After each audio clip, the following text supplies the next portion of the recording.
Program Zelená škola od roku 2004 pomáha aj slovenským školám realizovať environmentálnu výchovu prepojenú s praktickými krokmi.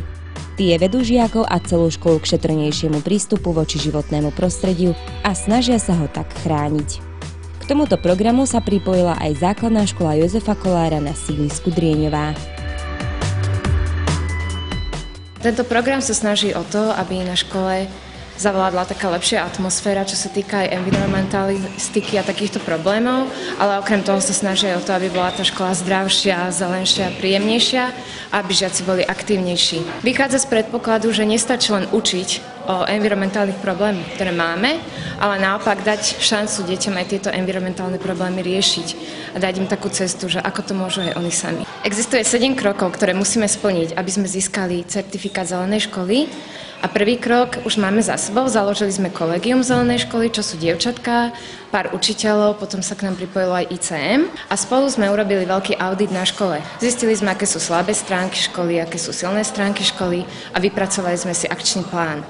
A našim cieľom tejto celej zelenej školy je minimalizovať odpad na škole a zaviesť separovaný zber. Veľmi ochotne nám o aktivitách na škole porozprávali aj žiačky tejto školy. Našou hlavnou témou je triedenie odpadu. Chceme to zaviesť v každých triedách. Radi by sme všetkých naučili, ako triediť odpad a hlavne prečo.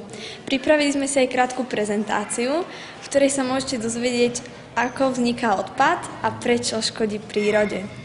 Takisto sme si pripravili rôzne odpadárske hry, súťaže a dotazníky. Robíme to preto, lebo nám na prírode naozaj veľmi záleží. Zapájame sa do projektu Ekomapy, budeme mapovať zaujímavé miesta v okolí Banskej Štiavnici i v meste, ktoré sú zaujímavé a súvisia s environmentálnou témou. Dáme ich na internet spolu s fotografiou a informáciami, aby o nich vedeli nielen turisti, ale celý svet. Okrem toho máme naplánované čistenie prírody, návšteva čističky odpadových vôd, ekokarneval, zelené vianočné trhy, aktivity na Deň vody. Zapojili sme sa tiež do projektu Krok za krokom smerom k lesu, kde sa zaoberáme znečisťovaním životného prostredia a hľadáme spôsoby, ako to zmeniť.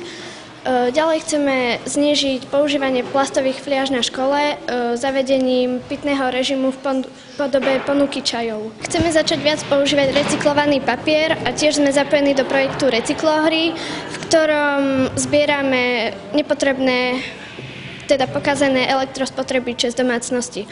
Ľudia z mesta sa tiež môžu zapojiť a nosiť k nám nepotrebný papier či pokazené elektrospotrebiče.